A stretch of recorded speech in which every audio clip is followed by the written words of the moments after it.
asked our next speaker how I should introduce him, and he just said, the madman on salt and sugar. Professor Graham MacGregor is a professor of cardiovascular medicine at the Wolfson Institute of Preventive Medicine at Barts and the London. But it is true that he, every few years, writes me an excoriating letter telling me what a bad job I'm doing. And if I don't publish his next letter, paper, comment, editorial, whatever it might be, then I'm really not doing my job very well. He's been doing his job very well indeed for many decades now, and has really, I think, exemplified the role of, well, physician activist is probably the closest I can come to it. Somebody who's been responsible for generating some of the most critical data in understanding the influence of, for example, salt in the pathophysiology of disease, but then taken that position and converted it into a platform for very strong advocacy. He's doing that now on a very broad international scale, just got a $6 million grant from NIHR to carry on his work in China on salt. And I'm very pleased to welcome him this evening to talk about salt, sugar, and shenanigans. Please give Graham a very warm welcome.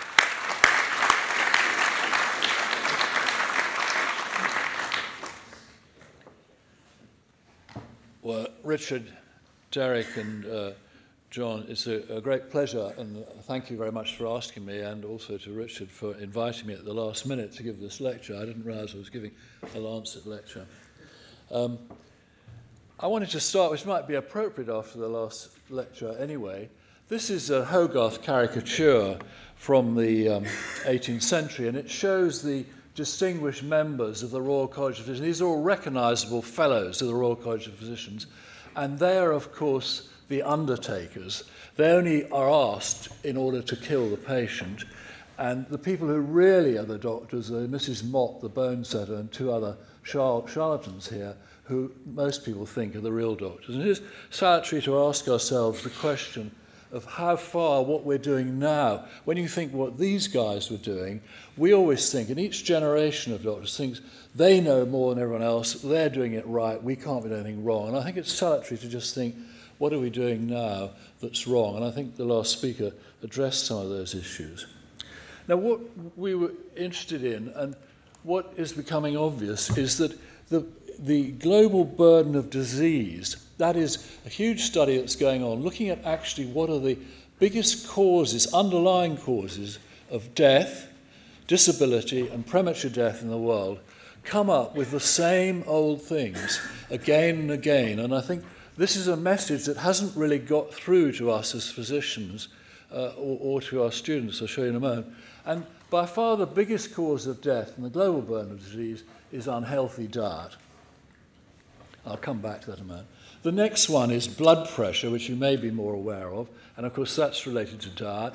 The other one we're all aware of is tobacco and cigarette smoking, air pollution, being overweight and high blood sugar diabetes, type 2 diabetes, and of course they're rapidly increasing, then alcohol, drug use, and then high cholesterol, low physical activity. So you can see that what we put into our mouths and what we breathe into our lungs are by far the biggest cause of death and disability in the world.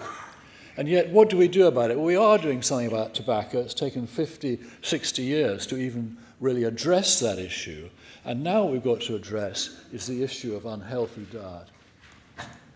And of course, I was taught nothing about nutrition as a student, trained as a nephrologist. I know nothing, I knew a bit about potassium and salt. But students are complaining now that they're learning nothing about the biggest cause of death in the world. And when I ask the students at Barts in London, they know nothing about it. They're not taught, they don't get a single lesson on it. It's all what you've been hearing about, the old-fashioned medicine. Who are the purveyors of this food? Well, obviously, individual countries have their own purveyors, but the real culprit is the global food industry. And you'll see there are very few players here. Look, they own all these multiple companies. But look, there are only about 20 major food companies in the world. And they are now the biggest cause of death in the world. They don't have to be, because they could make healthy food, which they do, but large amounts of it are unhealthy. And what is it in that food that's killing us? Well, there's far too much salt in the food, and that puts up our blood pressure, and I'll say a bit more about it. And blood pressure is the major cause. 50% of all heart disease, 60% of all strokes are due to raised blood pressure. The fat in food puts up our cholesterol and causes atheroma, which rather gets forgotten about, the major cause, heart disease and strokes, peripheral artery disease. And then, of course, the sugar and fat, these very calorie-dense products that only give you transient satiation, mean that we eat more, our calorie intake goes up, you become obese, and as you all know, develop type 2 diabetes. And now, very clearly, it's a major cause of many cancers. And then sugar has the unique property, of course, of causing dental caries. If we didn't eat sugar, we wouldn't get dental disease. At least we wouldn't get dental caries. Now, I want to just go into blood pressure because it illustrates some important points that apply to cholesterol, to sugar, and so on, that it isn't just those people who are above 140 who are at risk. It's more or less the whole population. If you look at the UK population, anyone with a systolic above 115 has increased risk of a stroke or increased risk of heart disease. And you see the size of the boxes indicates the number of deaths. And of course, although these people are at a lesser risk, there's a much greater number exposed. So the actual numbers of deaths attributable to blood pressure below 140, where we conventionally think that you may have high blood pressure should you treat it and so on, is actually the same as here. And that's the same for heart disease as well. So that immediately suggests if you're thinking about a global strategy to prevent blood pressure, what are you going to do? You're going to treat people, there's a lot of evidence that I won't talk about, and you're also going to lower population blood pressure. Why does it kill you, blood pressure? This is we don't often think, why do you actually die from these things? It's obvious that have a slight rise in pressure in your arm. Why does it kill you? Well, obviously, the pressure effect is obvious, and of course, lacuna strokes due to small damage to small vessels in the brainstem are a much bigger cause now of the direct effects causing strokes. Heart failure, kidney disease are directly caused by strokes, by increased pressure. But the other thing, of course, is the atheroma. Here you will see atheromatous plaque. We're all developing this, you heard from the previous talk. And of course, this doesn't do much harm unless it obstructs 70% of the vessel. But what happens is the fibrous cap, as you all know, becomes unstabilized, can shear off, and here's the healing process. And of course, blood's flowing by here 70 times a minute and knocks off bits up into the brain of these platelets and red cells or the heart or the kidney and causes chronic damage. But the thing that kills us, most of us, is this, where the fissured plaque, the clots come out and block the arteries, you know, and this, of course, is a huge, this is the internal carotid supplying the brain, a big infarct in the middle of the cerebral, which killed this guy. Now, the things that we know what causes atheroma, it's the height of the cholesterol, the height of the blood pressure, and smoking. Those are the major factors. And the ones that destabilize the plaque are the same. It's the cholesterol level, the height of the blood pressure, and smoking. You can easily think, if your artery is going like this, with high blood pressure, it's much more likely to destabilize the plaque than if it's softly contracting. So clearly, the global strategy would be, say, if you're thinking about what's the plan for the biggest cause of what we can measure in people is their blood pressure. It's the biggest cause of death in the UK, apart from smoking. Then obviously we're going to think about reducing population blood pressure and better control of raised blood pressure. This would cause a massive reduction in deaths from cardiovascular disease. Now, I'm not going to go into the evidence about salt. It's overwhelming that salt relates to blood pressure, and over 100 years of experiments showing that. But clearly potassium, or lack of fruit and vegetables, lack of potassium in the diet, also a factor. Obesity, lack of exercise, and alcohol in excess are also factors. And we decided, for some shenanigans, that the government got up to, Conservative government in the mid-90s, taking funding for the political party, Conservative Party, and were threatening, the food industry was threatening them to stop, to do something about not encouraging any salt reduction, not that anything would have happened. this was all revealed, not in the Lancet, in the British Medical Journal, the scandal of what was going on. And we decided to set up an action group on salt to try and do something about it, to correct what the government had been doing. And this was the plan that we presented for salt intake. And this is a plan for the UK, that salt intake at that time was around 9.5 grams of salt a day. We wanted to get it down to 6, which was the recommended level. That's an arbitrary figure taken out of the air. We thought it was a practical one that the food industry could reach. 80% of the salt comes courtesy of the food industry in most Western countries, only 15% added. And to get down to 6 grams, it meant you had to have a 40% reduction in the amount of salt added to food and a 40% reduction in the amount of salt that people add to food, either in the cooking or at the table. So that gave us overall what we had to achieve. The question was, how are we going to do it? And we came up with this new idea. I'm not sure it was that new, but it was not to shout at consumers and tell them what to do or how to do this, which doesn't work, particularly as I'll come on to in view of the huge advertising power of the food industry. We would change the food environment by getting those people who are responsible for putting all the salt in to take it slowly out. And of course that's fantastic. If we could get the food industry to do that, because it's being done slowly, the public don't notice, and that's most of the foods that you buy in the supermarket now have been reduced by between 30 and 50% in the amount of salt, and most of you won't have even noticed. So it's fantastic for public health because it doesn't cost very much. The food industry bears the costs, which are quite small. The blood pressure falls, and there's no need to change the diet. And that may be counterintuitive, but of course it's much easier to change the environment, change the unhealthy foods, make them slightly more healthy, than persuade people to buy more expensive, better foods. So the way we did it, and we were very fortunate in that under the Labour government, the Food Standards Agency was set up and managed to persuade Tessa Jowell that the Food Standards Agency would take on salt reduction because the Department of Health was pretty useless at doing things and still is.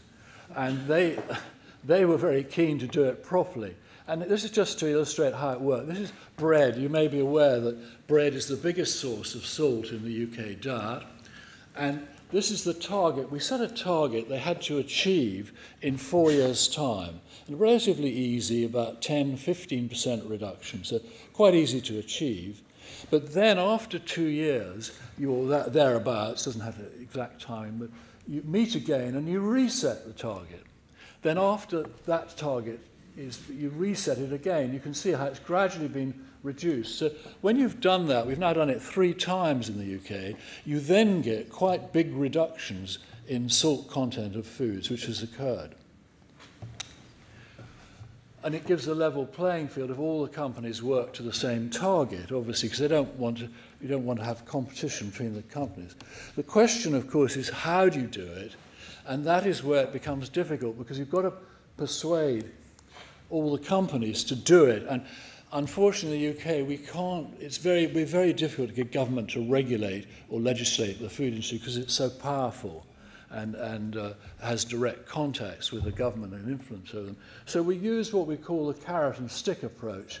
That is, to get a donkey to move, you give it a carrot, and this is the food industry, and you then beat it, and then it moves. And this is what we've done in the UK, and that's why you've seen all this immense amount of publicity about salt, not really to educate the public, but to force the politicians in the food industry to stay on course.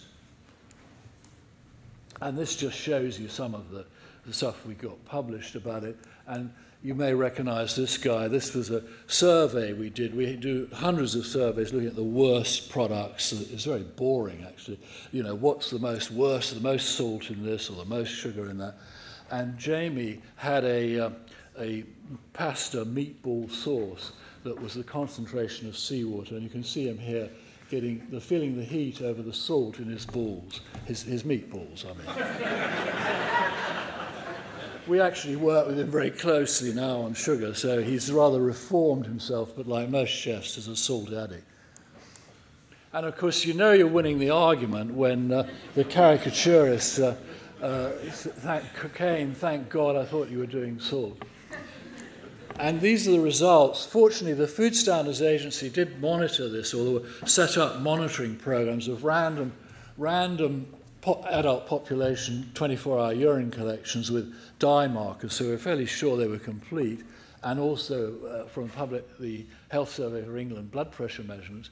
And you can see the fall in salt intake. It actually started about here, the salt reduction program, about a 15% fall in salt intake, about a 3 millimeter fall in population blood pressure, corrected for other things, and taking out those people on treatment. Now that may sound very small to you as clinicians, but a public health a fall in population blood pressure, I mean, of 3 millimeters is huge in terms of the benefit it would cause. It would cause a bigger reduction in numbers of people dying from strokes and heart attacks than all of the blood pressure treatment we're giving at the moment. And you can see this simple maneuver was associated with the big falls in stroke and heart disease, but obviously not all of that's due to salt. We're not claiming that. Smoking and other things played an important factor as well. But we could work out from the blood pressure fall that about 18,000 strokes, 9,000 of which are strokes and heart attacks, were prevented, and NICE independently calculated it saved £1.5 billion in healthcare saving costs, and those are per year. And the Department of Health also calculated that it saved around 6,000 premature deaths per year from that reduction so far in cardiovascular deaths. In view of the success of this, we set up a World Action Group, and working with colleagues all over the world who set up their own groups to campaign in their own countries to get salt reduction, and also with the WHO and all those sort of bodies as well, to make sure this message got out to the rest of the world. And there are large numbers of countries now who have copied the UK, modifying it obviously to their environment. And this just shows you the countries that have a voluntary salt reduction of setting targets similar to the UK. And these are the ones that have regulated. And of course, these are much more, we'd be interested to see South Africa here. We managed to persuade the Minister of Health to regulate the salt targets, which had in the power of the Constitution. Of course, that makes it much easier to do and much quicker to do this, because a voluntary system requires all this continuous media publicity and so on. So you can see how that's quite a success story. We've still got a long way to go, and keeping the government and food industry on board is not an easy task with a voluntary system. Now, I wanted to address the next question, because we thought some time ago that sugar is very similar to salt. We could reduce it in a similar way. We approached Diabetes UK some years ago and the British Heart Foundation, who said that sugar was nothing to do with them, nothing to do with obesity and type 2 diabetes, which somewhat surprised me. I think they've changed their mind now. But so we decided to set up ourselves an action group on sugar. Now, this wasn't specifically about sugar. It was to get a plan for preventing obesity and type 2 diabetes, but we knew that sugar was incredibly media friendly, and every housewife knows they shouldn't be eating sugar. And the question then, of course, is why are we getting so fat? Why are we developing type 2 diabetes? And it doesn't require a medical degree or a PhD in nutrition to decide why we're getting fat. It's due to this sort of food. These are two American children, and they're eating a Big Mac, large chips, and Coca-Cola. Now, we could go out now and have that. I don't think there is one just around the corner from the Royal College of Physicians, but anyone up to the challenge, we'll go and have one, and we could come back and have I think we're having a buffet meal tonight, but come back and have a full college dinner here and quite easily eat it, because it gives you no feeling, transient satiation, no feeling of fullness. But the calorie equivalent of that is 11 bananas or 18 oranges. Well, I would challenge you to eat 18 oranges now and then consume a meal this evening, right? And those, Coca-Cola, of course, as you know, as a courtesy, provides exercise parks and funds a lot of local councils to do more exercise with the sort of mantra that you could burn it all off. Well, these children have to run half a marathon to burn that off, and I don't see myself running half a marathon, quite frankly, at the moment. I'm sure many of you younger ones here can do that and quite happy to have a burger, go out, run half a marathon, come back and have another meal, but not my way. So it's very easy, isn't it? Look, these foods, these unhealthy fast foods, are very calorie dense. They're incredibly cheap. They've been made very cheaply, and they're very profitable. So they're very attractive to the food industry. They only cause transient satiation or fullness, and they're brilliantly marketed anytime, anywhere. It's pushed in your face all the time. You can't move without being exposed to this food, can you? Everywhere, airports, railways, every time you move, bookshops, everything. And you eat more, and your calorie intake goes up. And it's not surprising. What perhaps is surprising, looking in the audience, some of us are not obese. How do we manage it? I think that's the question we should ask. Is not why we're obese, the other way around. And of course, we're all aware, and you'll be very aware, that obesity, this is George IV, by the way, type 2 diabetes, cardiovascular disease, particularly related to blood pressure and cholesterol, probably a direct effect as well, and now cancer, breast, colon, uterus, esophagus, kidney, pancreas, very clear associations, and of course, fatty liver and cirrhosis, a bit controversial, and then obviously osteoarthritis due to the weight, extra weight you're carrying around. So, and this is going to overwhelm us, as you all know. I mean, looking after type 2 diabetes, you all know about amputation, dialysis, blindness, and so on. And it's a terrible disease and incredibly expensive to look after. So who's responsible? The food industry says, it's up to you, you don't have to buy our rubbish. They actually say that, and then they spend billions convincing you to buy it. Well, that's great, isn't it?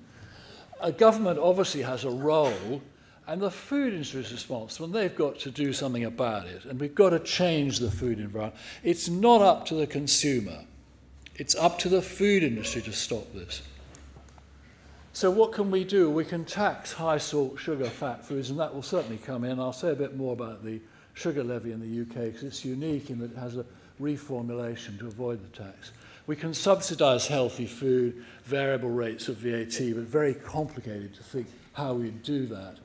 We can ban unhealthy food advertising and promotion, and that is certainly something we should do. Why do we ban tobacco advertising, and yet we don't ban advertising of unhealthy food, which is a much bigger cause of death now?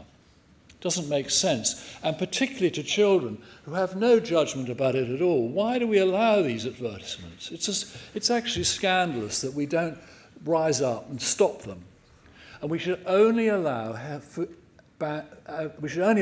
advertising, marketing, promotion, internet, and all that on healthy food. They can advertise that. Nothing wrong with that. We can restrict availability. The sort of fast foods around schools.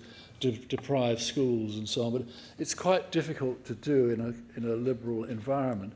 Reduced portion size is obviously an important part of it, and we can reformulate, like we did for salt, we can reformulate sugar and fat quite easily, and that is obviously an important strategy. But of course, surrounding the government, and I'm rather reminded of my days in blood pressure and developing new drugs for high blood pressure, the pharmaceutical industry, but you may not realise that surrounding the government are all these advisors who are advising the government in one way or another about nutrition, and they're all in some way associated with the sugar industry, either directly to the public relations people, to Coca-Cola or so on. And this is a problem we have that I'm not saying these people are corrupt in any way, but they do accept funding. Very difficult for nutritionists to get funding in any other way, and therefore it does influence them, and we've got to remember that. And sugar, of course, is hidden like salt in food. You don't realise the huge amounts you have in processed foods, and I won't go into all these, but I'm sure you're aware of them. Now, sugar's a bit different from salt because it weighs quite a lot in the product. Salt doesn't weigh anything. So liquids, it's easy because you could take it out and it doesn't affect the volume. So you can deal with sugar drinks by slowly reducing it. But the thing like a biscuit is 60% sugar. So if you took out 50% of the sugar, you'd have a 30% reduction in weight. So you'd have a smaller biscuit.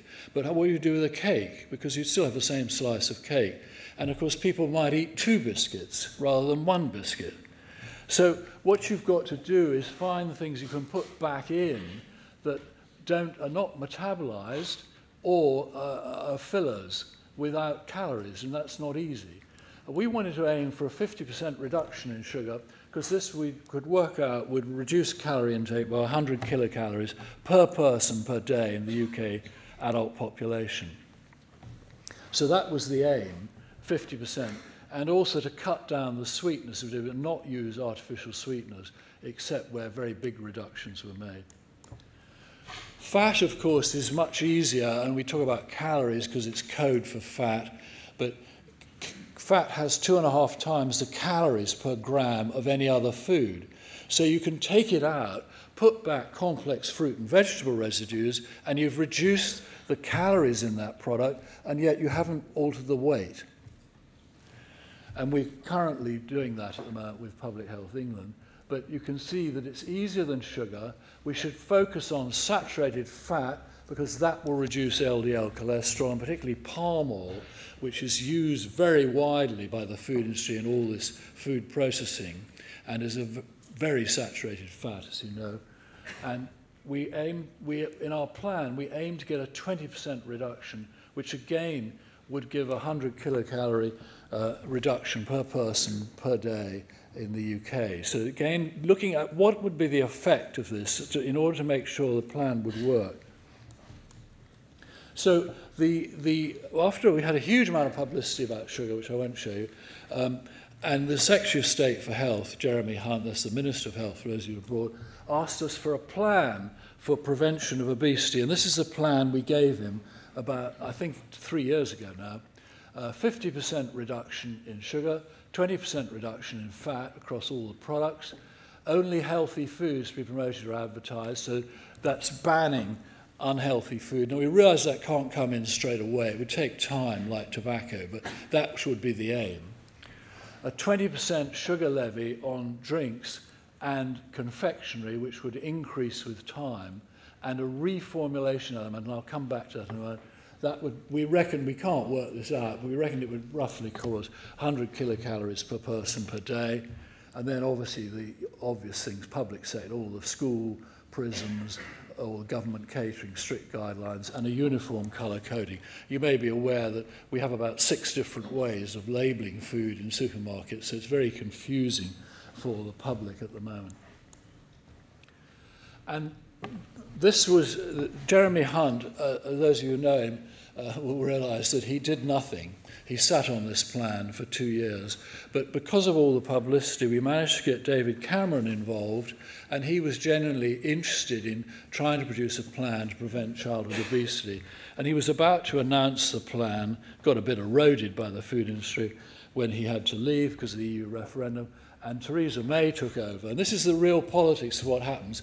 Her advisor came in, scrapped the obesity plan was reduced from 36 pages to 10, scrapped a whole lot of actions in it, and we were left with the following. So we've still got some things, and this is a better plan than any other country's got. So, you know, it's although we're frustrated by the real politics of it, it hasn't been too bad. Tax on sugar drinks, 20% voluntary sugar reformulation by 2020, and targets to be set for calorie reduction in the next year.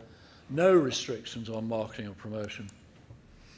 Now, so that's a start. At least we are trying to do something. We've got a lot more to do. And there are rumours that she's coming back now because she sacked that advisor who did it. She's coming back with a stronger plan. We'll wait and see.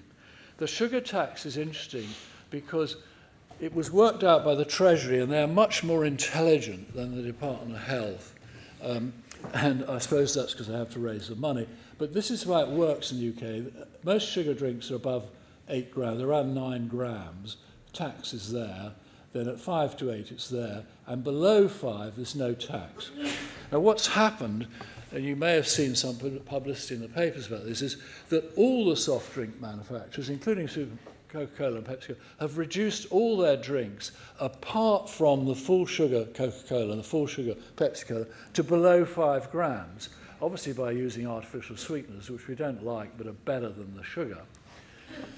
And that has resulted in an amazing reduction in sugar intake in the UK. That's millions of tonnes have come. We can't calculate because we don't actually know the sales figures. We will come up with that figure fairly soon. it's taken out millions of tons of sugar in the UK diet without anyone realising it, or very few people. There are few people protesting that Lucozade is not the original formula. So very successful, and we're now getting that message out to the rest of the world that where you have a soft drink levy, have a reformulation element to it, because it really gets the industry to reformulate. And then, of course, this tax should escalate, like the tobacco tax is now 700% of the cost price of a cigarette. So if you imagine it was 700% of the cost price of Coca-Cola, I mean a bottle of Coca-Cola would be about £10 or $15 or whatever, and also reduce the threshold so that in 2 years' time it should come down to 4 grams, 3 grams, 2, and eventually no drink would have any sugar in it at all, otherwise they'd have to pay tax. So the current plan is weak, but it's better than nothing, and we have to ensure that Public Health England is a very weak body. It's right under the thumb of Jeremy Hunt, unfortunately, that enforce these calorie reformulations, sugar and ensures marketing and promotions are stopped. And we're spreading this message out worldwide, like we did with salt, to try and get the world to stop the food industry poisoning us. That's what it's doing at the moment. It is killing the majority. You go back to the causes of global, biggest causes of death are poor food, bad, unhealthy food.